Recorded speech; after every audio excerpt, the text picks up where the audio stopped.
नमस्ते दोस्तों।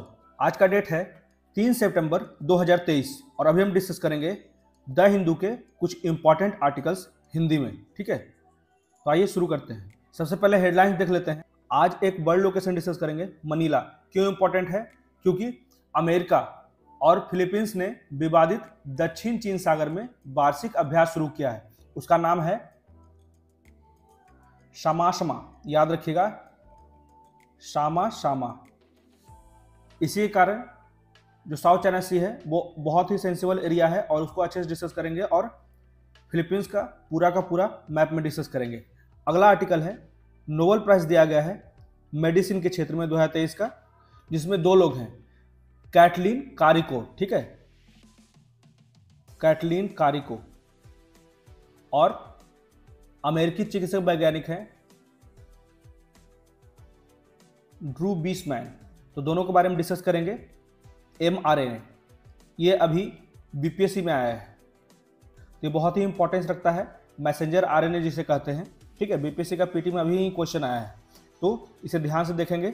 उसके बाद अगला आर्टिकल है, जाति अध्ययन से पता चला है कि 36% पर EBC, economically weaker section, Bihar में सबसे बड़ा समूह है। तो इसके बारे में विस्तार से देखेंगे। जो बिहार में अभी कास्ट बेस्ड सेंसस हुआ था, इसमें क्या क्या डेटा है उसको अच्छे से पढ़ेंगे। उसका अगला आर्टिकल है, विकास और लोक लुभावन की कहानी। अभी वर्तमान समय में 2024 में चुनाव होने वाला है लोकसभा का, उसके लिए लगातार सभी पार्टियों के द्वारा निरंतर लोक लुभावन वादे किए जा रहे हैं, जो कि ज़्यादा से ज़्यादा वोटर्स को आकर्षित कर सके। तो इसको विस्तार से पढ़ेंगे, ये आज एडिटोरियल में है। ठीक है, तो आइए शुरू करते हैं। पहले एक वर्ल्ड लोकेशन देख लेते हैं, मनीला। ठीक है, मनीला जो है फिलीपींस की राजधानी है। आज न्यूज में इसलिए है क्योंकि अमेरिका और फिलीपींस ने विवादित दक्षिण चीन सागर में वार्षिक अभ्यास शुरू कर दिया है।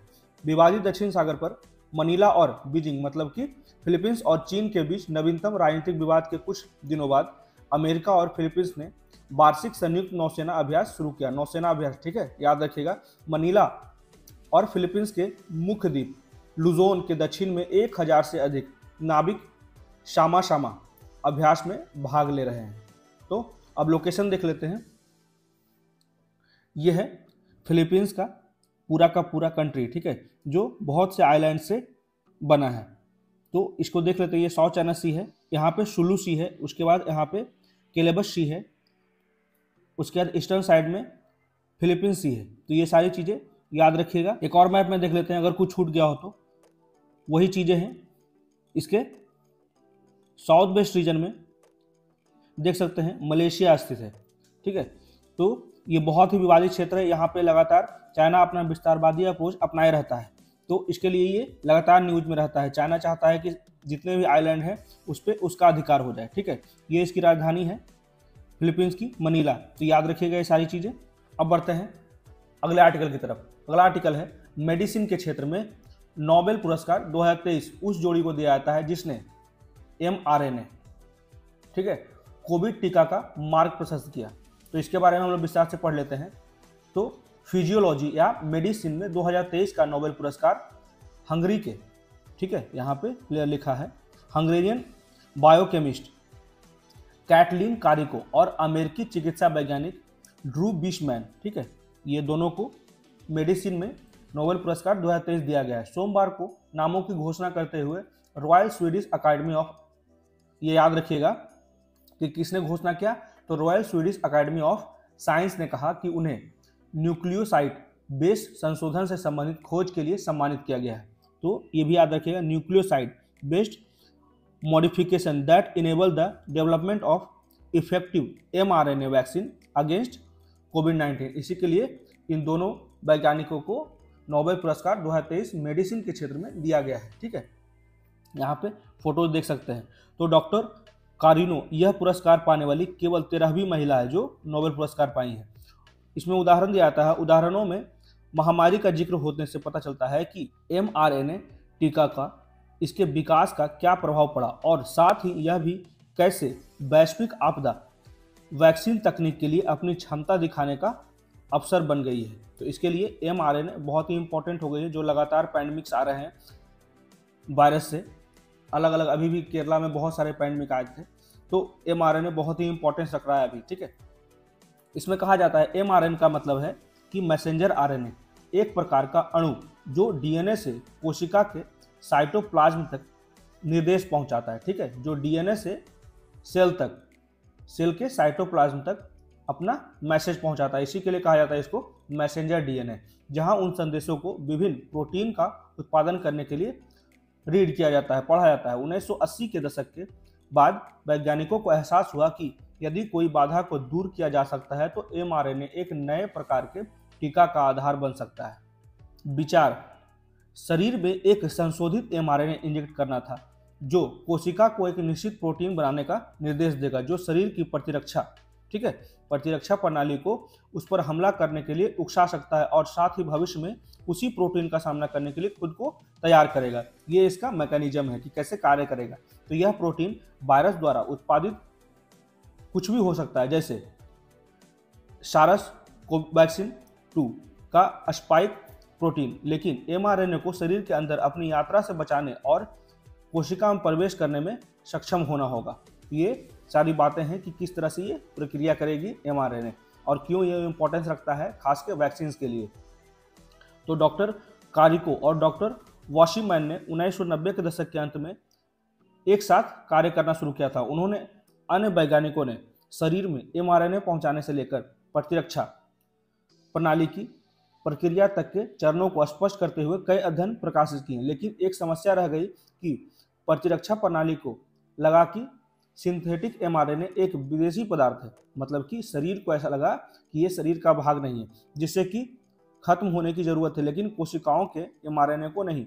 ऐसा क्यों कहा गया? तो माइकल बक्सटीन और हुपिंग नी के साथ 2005 में प्रकाशित एक अध्ययन में उत्तर दिया गया था कि कोशिकाओं के mRNA में रासायनिक प्रतिक्रिया हुई है जिसे कुछ तरीकों से संशोधित किया जा सकता है, जबकि सिंथेटिक mRNA अपरिवर्तित रहा। तो इसी के लिए ये कामयाब रहा जो mRNA है, ठीक है, जो प्रतिरक्षा बनाने में कामयाब रहा हमारे शरीर में, जिससे कि नए नए वायरस को रोका जा सकते शरीर में प्रवेश करने के लिए। अब देख लेते हैं अगला आर्टिकल। बिहार में जो अभी हाल ही में कास्ट बेस्ड सेंसस हुआ था, ठीक है, तो उसके क्या महत्ता है इसको भी हम लोग विस्तार से देखेंगे। तो जाति अध्ययन से पता चला है कि लगभग 36% पर ईबीसी, इकोनॉमिकली वीकर सेक्शन, ठीक है, बिहार में सबसे बड़ा लार्जेस्ट ग्रुप इन बिहार, यही कहा जाता है बिहार में सबसे बड़ा समूह है। तो बिहार सरकार द्वारा जारी सर्वेक्षण के अनुसार राज्य की जो आबादी में यादव जो एक जाति से संबंधित है, तो यादव जो है वो लगभग 14.26% है, ठीक है, तो ये याद रखिएगा। यहाँ पे आगे कहा जाता है कि 2024 में लोकसभा चुनाव से कुछ महीने दूर है, अभी वर्तमान में चुनाव होने वाला है लोकसभा का, ठीक है। तो इसी के लिए कहा जाता है बिहार सरकार ने सोमवार को राज्य में किए गए जाति सर्वेक्षण की रिपोर्ट जारी की, जिसमें उन्होंने कहा यह केवल संकलित डेटा है और इसका कोई विश्लेषण अभी तक नहीं आया। मतलब कि यहाँ कहा गया कि it's only compiled data and no analysis of it has been done yet, अभी तक इसका कोई एनालिसिस नहीं हो पाया है। तो आज गांधी जयंती, मतलब कि कल जो था 2 अक्टूबर था, उसी के शुभ अवसर पर बिहार में हुई जाति आधारित जनगणना के आंकड़े प्रकाशित किए गए। सर्वेक्षण का प्रस्ताव विधानमंडल में सर्वसम्मति से पारित किया गया और मुख्यमंत्री नीतीश कुमार ने इसको शेयर किया ट्विटर पे, ठीक है। विधानसभा में सभी 9 राजनीतिक दलों को अब रिपोर्ट से अवगत कराने के लिए एक बैठक बुलाई गई है। इसका फिगर देख सकते हैं, यह भी जारी किया गया है, जिसमें पिछड़ा वर्ग जो है 3,54,63,936, मतलब कि 27.12%। उसके बाद अत्यंत पिछड़ा वर्ग जो है वो 4,70,80,514, मतलब कि 36.01%। अनुसूचित जाति जो कि 2,56,89,820 है, जो कि 19.65% है। उसके बाद अनुसूचित जनजाति 21,99,361 है, जो कि 1.6% है। उसके बाद जो जनरल है वो 2,02,91,679 है, ठीक है, मतलब कि 15.52%। तो ये आंकड़े याद रखिएगा, मेंस में बहुत ही काम आते हैं, ठीक है। और अब तो लगातार क्वेश्चन पूछा जा सकता है बिहार के सेंसस पे। अभी और भी राज्य जो कास्ट बेस्ड सेंसस हैं उसको कराने के लिए विचार कर रहे हैं।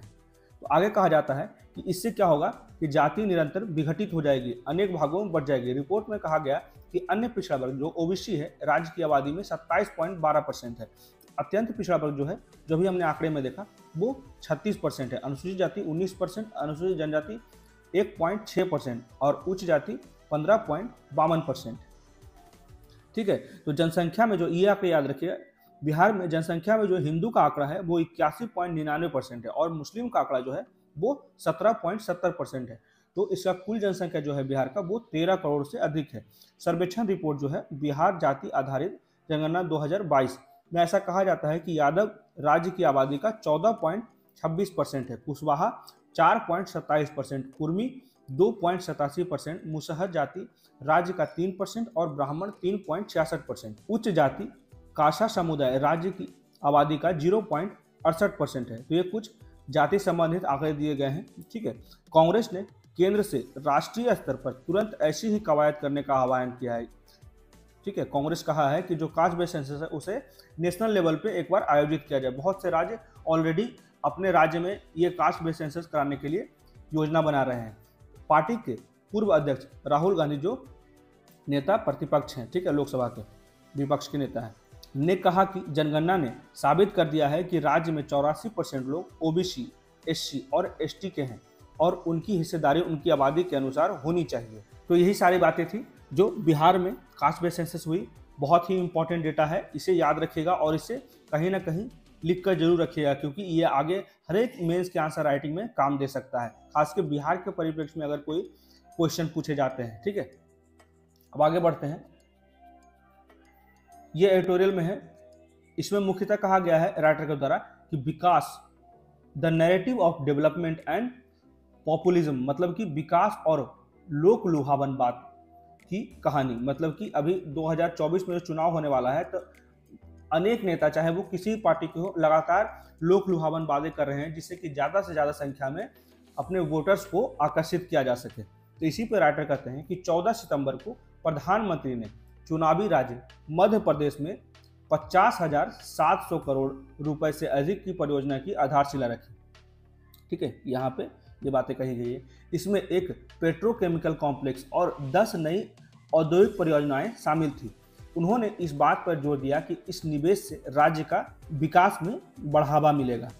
ठीक है, कुछ दिनों के बाद 18 सितंबर में, कुछ ही दिनों बाद 18 सितंबर को एक प्रमुख विपक्षी दल, मतलब कि ये तो अभी रूलिंग पार्टी है जो बीजेपी है, और अभी 18 सितंबर को एक प्रमुख विपक्षी दल ने विधानसभा चुनाव से पहले तेलंगाना के लोगों के लिए गारंटी की घोषणा की। इसमें कहा गया कि महिलाओं को 2500 रुपये प्रति माह की वित्तीय सहायता दी जाएगी, 500 रुपये में गैस सिलेंडर उपलब्ध कराए जाएंगे, राज्य का परिवहन बसों में महिलाओं के लिए मुफ्त यात्रा, मतलब कि ये विपक्ष द्वारा कहा गया, ये लोक लुभावन वादे किए गए। ठीक है, जिसमें कहा गया किसानों को 15,000 की वार्षिक वित्तीय सहायता का वादा करने वाली योजनाएं लाई जाएगी, जिसमें जमीन के एक टुकड़े के साथ एक आवास योजना और 5 लाख रुपए भी शामिल थे।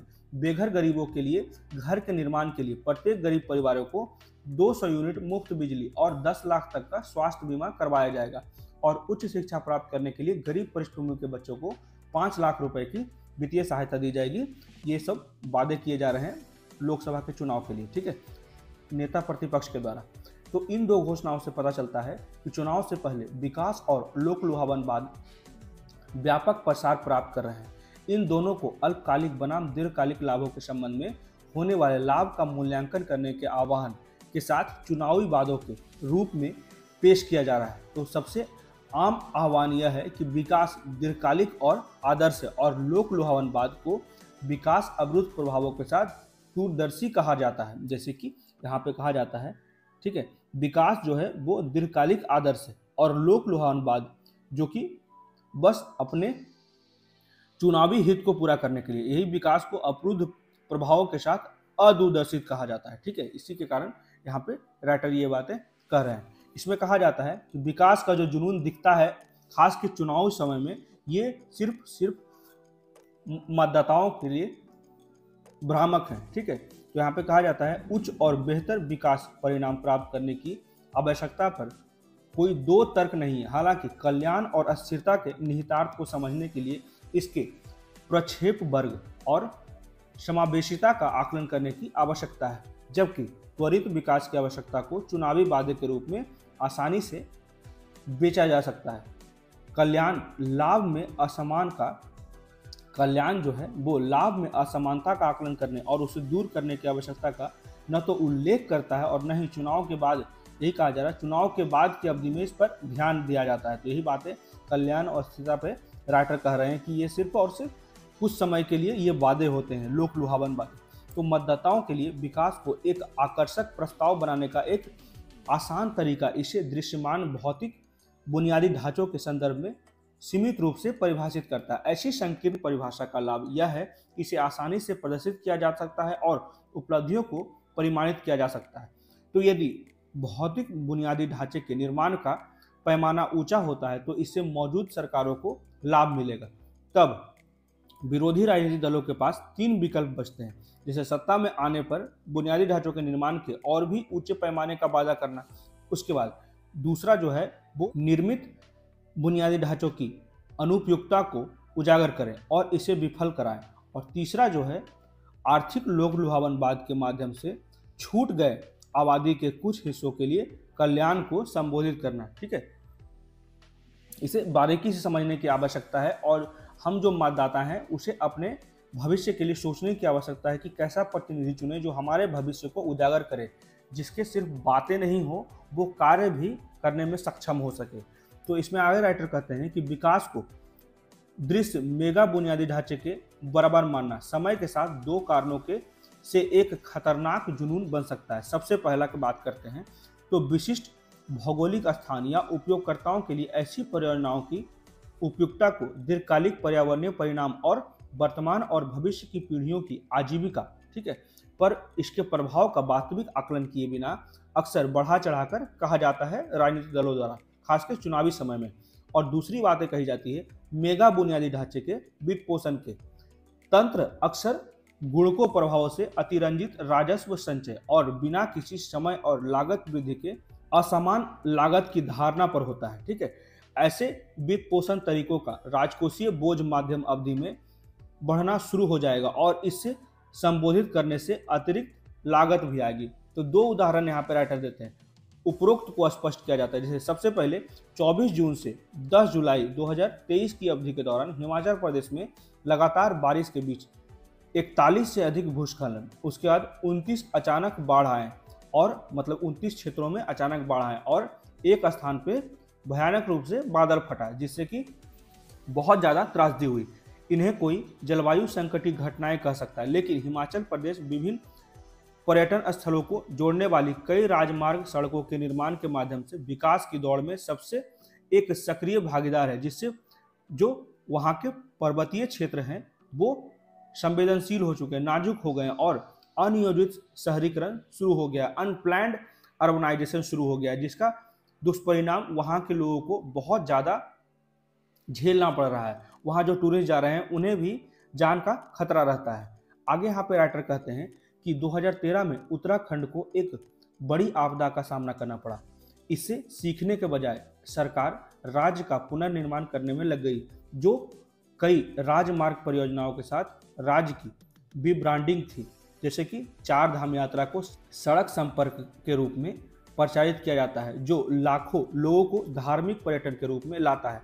इस तथ्य के बावजूद कि अधिकांश स्थानों पर केवल कुछ हजार लोगों के लिए बुनियादी ढांचा है और ये मेगा बुनियादी ढांचों को विकास के प्रतीक के रूप में पेश करने के हालिया उदाहरणों में से 2 हैं, जिससे परिणाम स्वरूप पर्यावरणीय आपदाएं हो रहे हैं। ठीक है, अनप्लान जहाँ पे भी जहाँ 1000 लोगों की जरूरत है, जहाँ 1000 लोगों के रहने की आवश्यकता के लिए बुनियादी ढांचा है, उसका ही परमिशन मिला है। जहाँ लाखों लोगों के लिए हम वहाँ पे बुनियादी ढांचा का विकास कर रहे हैं, जिससे कि आपदा आ रही है और हमारा जो पर्यावरण है वो प्रभावित हो रहा है।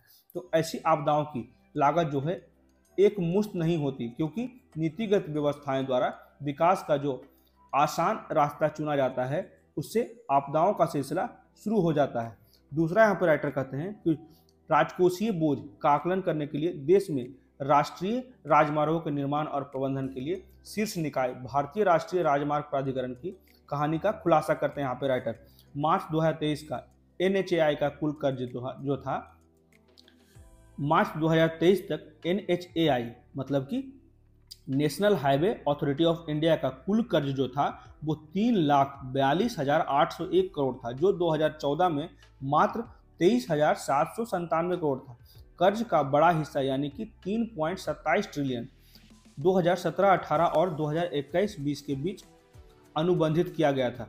वित्त वर्ष 2028 में NHAI की ऋण सेवा लागत जो होगी वो 50,000 करोड़ को पार कर जाएगी, क्योंकि पैसा जो है 112 किस्तों में बॉन्ड के माध्यम से चुकाया गया था। उनमें से अंतिम 2050 में परिपक्व होगा, मतलब कि लास्ट तक वो कंप्लीट हुआ हमारा कर्ज चुकाने का। तो ऋण के अलावा NHAI पर आकस्मिक देनदारी भी है, जिसमें से अधिकांश विवादित दावों से हैं, जो ठेकेदारों और डेवलपर्स द्वारा दायर किए गए हैं। विकास के वित्त पोषण के राजकोषीय निहितार्थ प्रणाली में बने रहने हैं, जिससे कि दीर्घकालिक बाधाएं उत्पन्न होती है। तो ऊपर दिए गए दो उदाहरण, जैसे कि मेगा इंफ्रास्ट्रक्चर को विकास के प्रतीक के रूप में प्रस्तुत करने का जो जुनून है, वो ये खतरा को उजागर कर रहा है। जो लगातार जो जुनून बन गया है कि विकास हमें किसी भी हाल में करना है, जब वहाँ परिस्थितियाँ नहीं अच्छी है तो उसका ही दुष्परिणाम अनेक प्रकार के जो प्राकृतिक आपदाएं आ रहे हैं उसका कारण बन जाता है। आगे राइटर कह रहे हैं कि लोक लुभावन बाधा के लिए क्या जगह है। तो लोक लुभावनवाद के दो आयाम है, एक राजनीतिक और एक आर्थिक। तो हार्वर्ड विश्वविद्यालय के प्रसिद्ध राजनीतिक अर्थशास्त्री जो है दानी रोड्रिक के अनुसार कहा जाता है कि लोक लुभावनवाद की विशिष्ट विशेषता यह है कि लोगों का प्रतिनिधित्व करने और उसके लिए बोलने का दावा करता है, जिससे एक सामान्य हित द्वारा एकीकृत माना जाता है। यह सामान्य हित जो है वो लोकप्रिय इच्छा बदलने में लोगों के दुश्मनों, अल्पसंख्यकों और विदेशियों या वित्तीय अभिजात वर्ग के खिलाफ निर्धारित किया जाता है, क्योंकि वे बड़े पैमाने पर लोगों का प्रतिनिधित्व करने का दावा करते हैं। इसलिए लोक लुभावन राजनीतिक कार्यपालिका पर अंकुश लगाने से परेशानी होती है। ठीक है, इसलिए ये सब लोक लुभावन वादे करते हैं इतने बड़ी मात्रा में। वे अपनी शक्ति के प्रयोग की सीमाओं को आवश्यक रूप से लोकप्रिय इच्छा को कमजोर करने का मानते हैं। ठीक है, यह राजनीतिक लोक लुभावनवाद की पहचान है, जो बहुसंख्यकों को अल्पसंख्यक के अधिकारों पर हावी होने की अनुमति देते हैं। और आर्थिक लोक लुभावन लोग भी आर्थिक नीति के संचालन पर प्रतिबंधों को नापसंद करते हैं, क्योंकि प्रतिबंध सामान्य तौर पर उनके नीति विकल्पों को सीमित कर देता है। हालांकि आर्थिक नीति का वातावरण नियमों और प्रतिबंधों को प्राथमिकता देता है, क्योंकि जब आर्थिक नीति बड़े पैमाने पर राजनीतिक विचारों के आकार लेती है तो अल्पकालिक जो हित होते हैं वो हावी हो जाते हैं। नियम और प्रतिबंध जो है वो सत्ता में बैठे लोगों को अदूरदर्शी, यहाँ पे क्लियर कहा जाता है, अदूरदर्शी नीतियाँ अपनाने से रोकने के उद्देश्य के रूप में कार्य करती है। लेकिन नियमों और प्रतिबंधों के प्रति अटूट प्रतिबद्धता कभी कभी संकीर्ण समूहों के हितों को आगे बढ़ाने में मदद कर सकती है, जिससे कि उन्हें दीर्घकालिक लाभ प्राप्त हो। इसके लिए अस्थायी लाभ को मजबूत करने में सक्षम बनाया जा सकता है। इस प्रकार यह उभर कर सामने आता है कि जहां राजनीतिक लोभ लुभावनवाद के बेलगाम विकास को रोकने के लिए नियम और प्रतिबंध महत्वपूर्ण है, वहीं आर्थिक लोक लुभावनवाद, ये पॉइंट बहुत ही महत्वपूर्ण है, ठीक है, के विस्तार को रोकने के लिए विवेक के नियम, ठीक है, एक विवेकपूर्ण नियम बनाने के लिए एक अच्छा मिश्रण की आवश्यकता है, जिससे कि हम परिस्थितियों के अनुसार कार्य कर सके। जैसे कि पहाड़ी क्षेत्रों में जितना आवश्यक वहाँ बोझ संभाला जा सकता है बुनियादी ढांचे का, उतना ही विकास कर सके, जिससे कि हमारा प्रकृति भी सुरक्षित रह सके। ठीक है, यहाँ पे कहा जाता है राइटर के द्वारा कि हम क्यों नहीं पारंपरिक मॉडल को अपना सकते हैं। आर्थिक विकास के पारंपरिक मॉडल ने वितरण को अधिक महत्व नहीं दिया, क्योंकि यह विकास का अंतर्निहित परिणाम होने की उम्मीद में थी। इन मॉडलों ने माना कि विकास का लाभ जो है वो ट्रिकल डाउन प्रभाव के माध्यम से फैलेगा, अर्थात विकास को उच्च ज्वार जो सभी नाव के ऊपर उठा देता है के रूप में देखा जाता है। मतलब कि इसको इंग्लिश में कहा सकते हैं high tide that lift all boats. ठीक है, ये बातें यहाँ पे कही जाती है। इसमें कहा जाता है राइटर के द्वारा कि चीज़ों की इस योजना में लोक लुभावन पुनर्वितरण नीतियों को जगह नहीं मिलती है। हालांकि क्रॉस कंट्री विकास अनुभव से पता चलता है कि विकास के लाभ इतनी आसानी से नहीं मिलते और आबादी के कुछ वर्ग विकास प्रक्रिया में बाहरी भी हो सकते हैं। ऐसे आउटलायर्स के आकार को कम करने और विकास के लाभों को अधिक समान रूप से फैलाने के लिए सरकार के नेतृत्व वाले पुनर्वितरण की आवश्यकता है। आर्थिक लोक लुभावनवाद का औचित्य इसी संदर्भ में उत्पन्न होता है। जबकि आर्थिक लोक लुभावनवाद जो है वो राजकोषीय लागत लगाता है, मतलब कि राजकोषीय बोझ बढ़ाता है। अनुचित भौतिक बुनियादी ढांचे के नेतृत्व वाला विकास अतिरिक्त लागत, ठीक है, विशेष रूप से पर्यावरणीय लागत लगाता है। जो हम टैक्स पेयर हैं, ठीक है, उनका अतिरिक्त बोझ बढ़ता है और उनके पैसे का मिसयूज होता है अगर हम अप्रासंगिक कोई भी योजना बनाते हैं खास के विकास के लिए। तो ये लागतें बाद की सरकारों पर बाध्यकारी बाधा के रूप में कार्य करती है। अभी वर्तमान में जैसे बीजेपी इतना ज्यादा कर्ज ले लिया है और अगर अगली बार सरकार नहीं आता है बीजेपी, तो उस पर एक अनावश्यक बोझ बढ़ जाएगा जो अगली सरकार आएगी, ठीक है। तो इसी पे कहा जाता है कि खराब लचीलेपन के साथ साथ पर्यावरण में कमजोरी के कारण ऐसे बुनियादी ढांचे के विकास की लागत जो होती है वो लंबे समय तक सिस्टम में बनी रहती है, सरकार का अंग बनी रहती है, सरकार पे बोझ बनी रहती है। तो यहाँ पे कहा जाता है कि संकीर्ण रूप से परिभाषित और प्रमुख रूप से दिखाई देने वाले मेगा प्रोजेक्ट्स के नेतृत्व वाले विकास के विपरीत सभी आर्थिक लोक लुभावनवाद नुकसान नहीं होते हैं, ठीक है। कभी कभी यह भौतिक बुनियादी ढांचे के विकास के खतरनाक जुनून को रोकने का एकमात्र तरीका भी होता है, ठीक है। तो यही बातें आज राइटर कह रहे थे। जो लोक लुभावन वादे किए जा रहे हैं उसे ध्यान से समझें और जहां भी मतदान करने जा रहे हैं अब बेहतर से आकलन करें कि जो आपका प्रतिनिधित्व है वो सिर्फ वादे कर रहा है या वो विकास को या आपके हित में कार्य करने में सक्षम है या नहीं, ठीक है। तो यही थे कुछ आर्टिकल्स जो द हिंदू में थे। कैसा लगा प्लीज मुझे कमेंट करके बताएं। मेरे वीडियो को ज़्यादा लाइक करें, शेयर करें और मेरे चैनल को सब्सक्राइब करें। Thank you.